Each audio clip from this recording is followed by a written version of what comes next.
Shalom everyone, I'm Dr. Erez Soref and I have with me Dr. Seth Postel, and we're in another podcast, and today we want to talk about the anti-Semitic fallacy of moral equivalency. To even equate Israel with Hamas, to actually suggest that we're dealing with just two equally responsible, morally failed, a couple that just don't get along, and their poor innocent kids are suffering. And the bottom line is that any kind of an attempt to equate Israel with Hamas will always result in anti-Semitism. That's right. And before we go there, I want you to explain a little more on what you mean by that.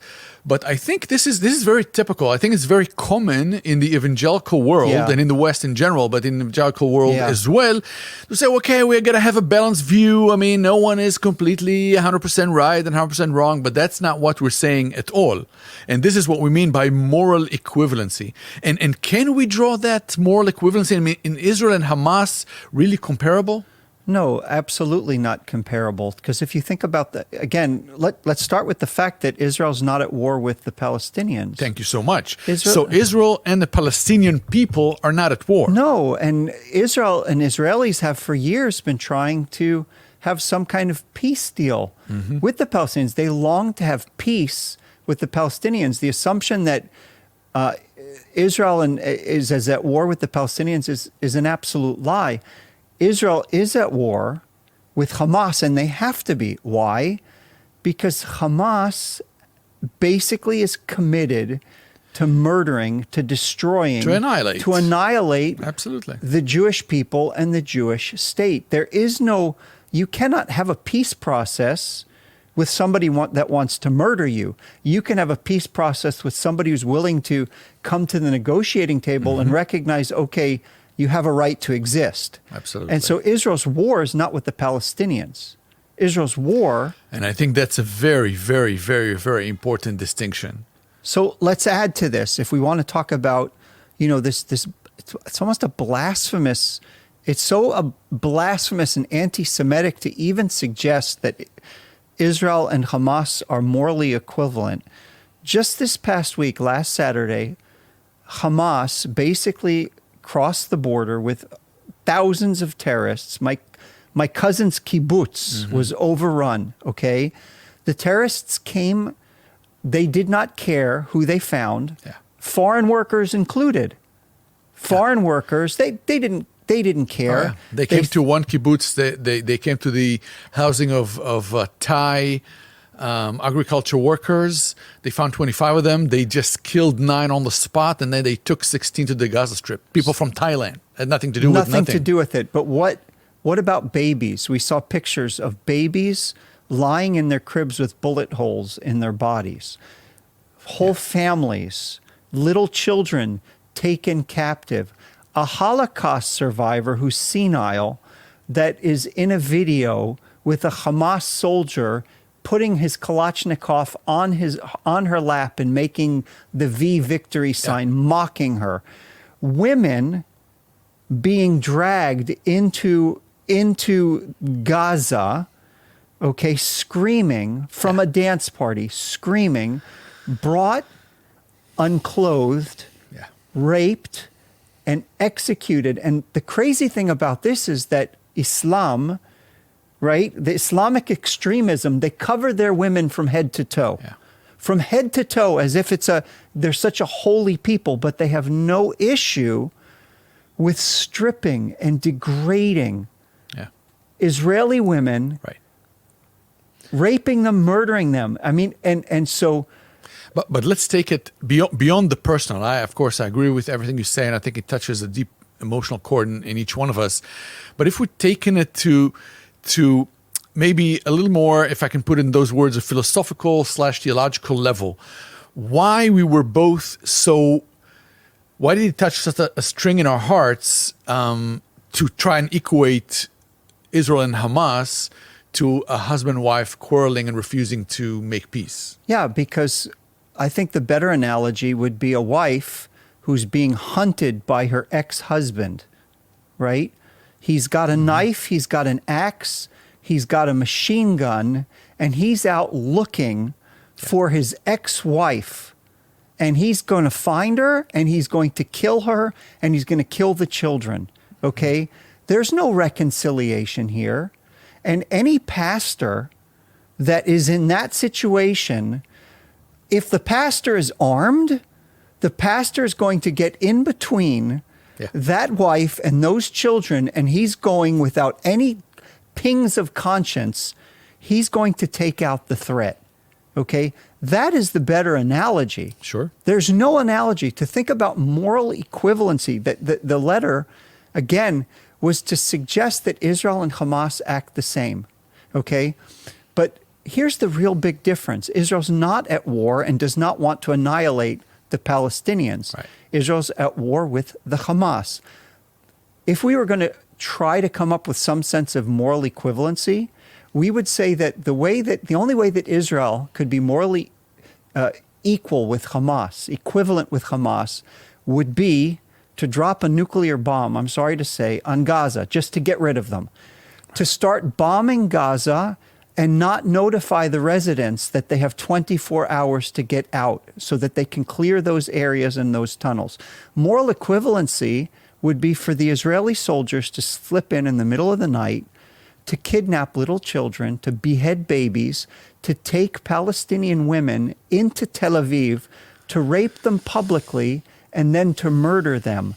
Israel would never, it's unthinkable that Israel would ever do such a thing. There is no moral equivalency whatsoever. And I think as in the first few days, we saw very much of an international shock and support towards Israel, and because of everything that has happened. But I think we're already seeing a complete change of that, where Israel is again seen as the aggressor in the situation. And,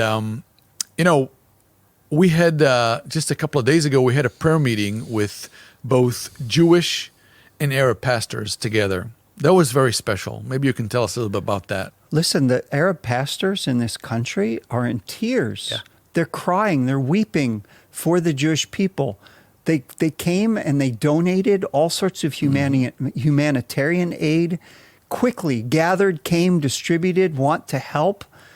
The Arab believers here in this country are heartbroken, and they also see a threat to their existence because Hamas has no issue with putting to death Palestinian Christians, Arab Christians. They're just as much an enemy of the Palestinian Christians. You know, another thing you talked about, and you mentioned it, it's so interesting, that the shift of support has quickly transferred, okay?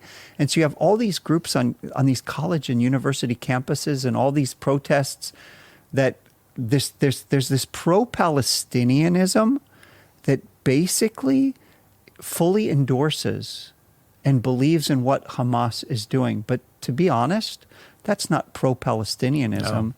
That is anti-Palestinianism. Why? And anti-Semitism. Let's put both on the table. Well, for sure it's anti-Semitism. But what people don't even realize is that it's anti-Palestinianism because people don't realize how much the Palestinians in Gaza have been held captive and suffered by this evil, horrible, satanic regime, a regime that puts to death anybody that would even consider faith in Jesus. They've shot pastors in the head. They murdered pastors. To love the Palestinians would be to long to see Hamas gone.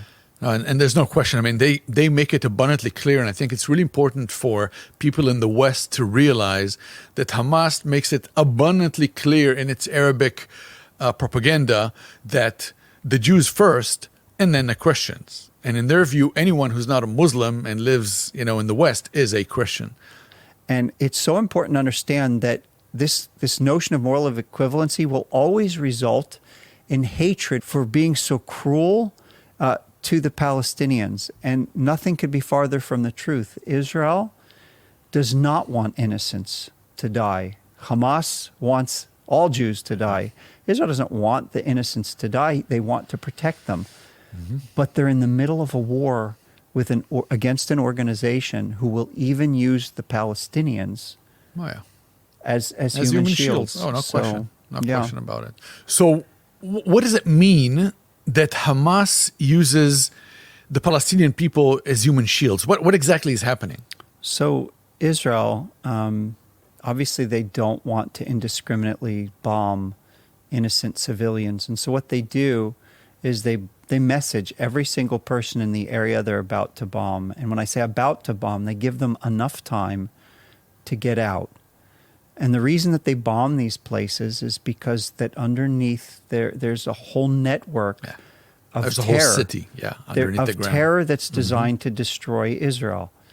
And so what ends up happening is that Hamas creates roadblocks so that the Gazans can't get out. And the reason that they put these blockades is because Hamas desires, it's to their interests, that as many dead children, dead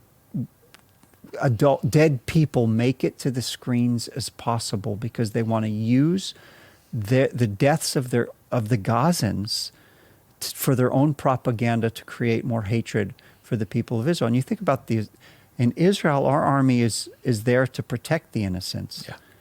We're evacuating people from the danger zones. Our soldiers put themselves in between the danger and our civilians. Hamas puts their civilians between themselves and the danger.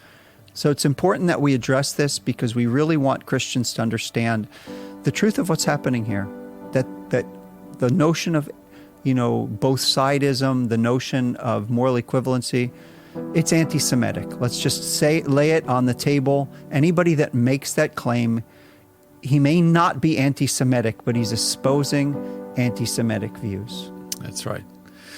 So I want to thank you for watching us and listening to us. Thank you so much for your prayers. Please pray now for the many people that lost their lives, lost their dear ones. Their dear ones are kidnapped in the Gaza Strip. Pray for their quick release. Thank you for praying for us. Many of our young adults on staff, our students, our children are drafted to this war, and the many that are suffering. Let's just pray for them together. And as you support One for Israel, we're doing everything in our power to transfer this support to the ones that are needy and are suffering at this time and through the coming months. So thank you, and God bless you.